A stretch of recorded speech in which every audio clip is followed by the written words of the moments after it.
Growing up in the royal family has to come with some perks. And although Meghan Markle and Prince Harry are no longer official royals, they're still members of the family, and with great responsibility comes a decent-sized paycheck. Here's how Meghan and Harry spend their fortunes. Number 1. California mansion.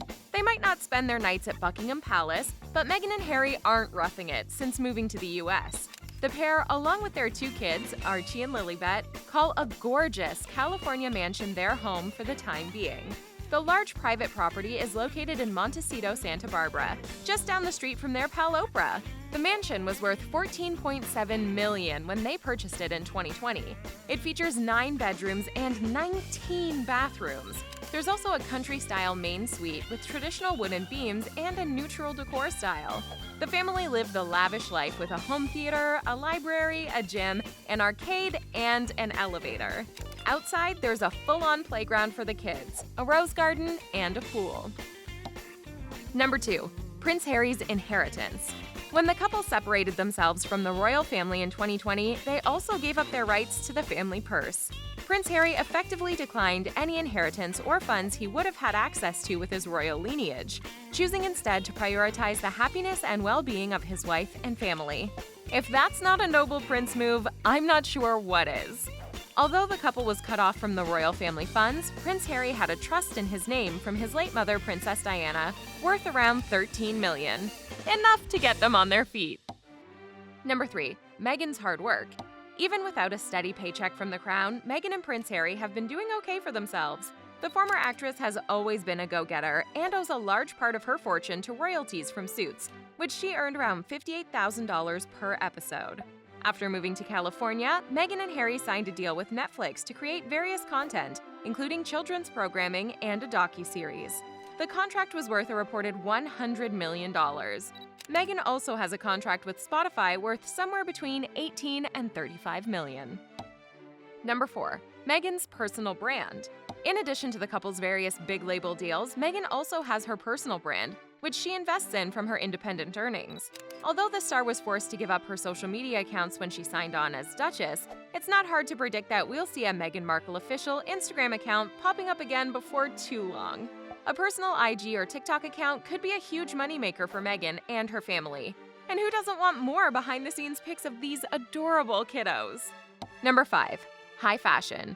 It's no secret that both Meghan and Harry are fans of high fashion. For the couple's engagement photos, Meghan wore a Ralph & Russo gown worth $75,000. Their wedding was fashion-forward as well, with the prince wearing a custom uniform costing over $10,000, and Meghan rocking a Givenchy wedding gown worth $265,000.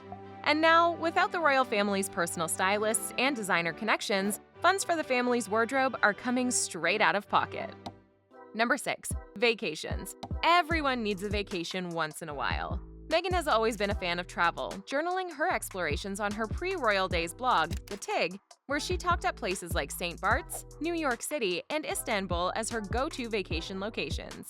In 2019, Meghan and Harry spent the holidays at a luxury vacation rental worth $13 million in Vancouver. And of course, they fly privately in a 12-seater Cessna jet. Number 7. Royal loans. After moving on from their royal roles, Meghan and Harry wanted a clean slate, and that meant not owing anything financially speaking to Harry's father. Since the new couple had recently spent some of the royal income on renovating their home in Frogmore, UK, where they were living at the time, everyone felt it was only fair that they paid it off. Meghan and Harry repaid the $3 million they'd spent on the remodel. It's uncertain if they were required to pay back any other loans or use of the royal funds. Number 8. Cars. In 2017, it was reported that Prince Harry was considering buying Meghan a Mini Cooper for her birthday. The compact, UK-friendly car was worth around $41,000. In the US, their most used car is a family-friendly Land Rover. The prince is also known to have a pricey and super British car collection, which includes a Jaguar F-Type, an Audi RS6, an Audi e-tron SUV, and a Cadillac Escalade. Number 9. Private school. In the US, Meghan and Harry opted for a top-notch school for Archie. The 4-year-old reportedly attends a pricey private preschool where the kids are taught more than just their ABCs. The nursery dabbles in everything from reading to emotional literacy, sustainability, and coding. Archie and Lilibet will likely get a much less conservative and traditional education than their cousins across the pond. But that doesn't mean Meghan and Harry will be dropping any less coins on their kids' schooling. Number 10. Charity. Despite no longer being working royals, Meghan and Harry maintain some parts of their former life, such as philanthropy. They started Archwell, which includes a nonprofit organization for uniting communities. The organization supports efforts such as Global Citizen, Humane Technology, and World Central Kitchen, which fights hunger around the world. Number 11. Gifts for family. Fans of Meghan Markle know that she's very sentimental when it comes to things being passed down through generations. That's why she's all about buying gifts for loved ones and started preparing gifts for her kids long before they were born. Back in 2015, she bought a Cartier watch worth around $5,800, which she later stated she plans to pass on to her daughter in the future. So sweet! Number 12. Household staff. Staffing their former UK home was a lot more complicated, with round-the-clock staff ready to entertain and cater to royal family members and visiting dignitaries. In 2022, the late Queen spent $1.3 million on housekeeping costs. But in the US, Meghan and Harry are still shelling out to staff their house. The large California mansion required a full staff of cleaners, maintenance workers, chefs, and more. The pair's household staff also includes 24-hour security guards. Over the past year, Meghan and Harry have had a couple of scares with potential intruders in their home, so they're sparing no expense on security measures, and even considering moving to a more secure home. Number 13. Jewelry.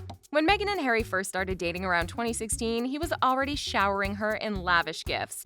One of those was a luxurious Cartier bracelet valued at around $6,650. But it wasn't all about the spend. He also gave her an adorable necklace with the letters M and H, which cost around $300. For their engagement ring, Harry designed it himself, adding 3 diamonds, including a stone sourced from Botswana, where the couple visited together. The ring is estimated to cost around $300,000. Number 14. Fine dining. Keeping up the tradition of fine dining, Meghan and Harry still like to have a nice meal at a restaurant, especially when they're traveling to New York. Recently, they dined at La Conda Verde in Tribeca, where they enjoyed some pricey ricotta, steak tartare, and ravioli. The pair are also fans of acclaimed British chef Claire Smith, even having her cook at their wedding. Number 15. Personal assistants.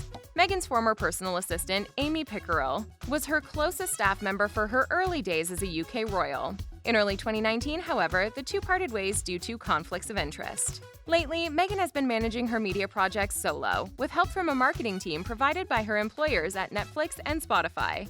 She does, however, employ a personal trainer who helps her manage her daily yoga, Pilates, and boxing workouts. Nannies. In the UK, Meghan and Harry had all the childcare help they could ask for. Even too much, reportedly. After Archie was born, the royal family hired 3 childcare assistants for the young parents, which Meghan felt was too much. She eventually went down to 1 nanny who would stay with Archie while Meghan and Harry were at events or royal engagements. Meghan later alluded to their nanny, Lauren, who followed them on their journey to the States. From mansions to vacations and the best education their kids can get, Meghan Markle and Prince Harry are sparing no expense in their journey to find independence away from the royal family. What do you think about how these former royals spend their fortunes? Let us know your thoughts in the comments below and subscribe to The Thing Celebrity for more on the royals and your other favorite celebs.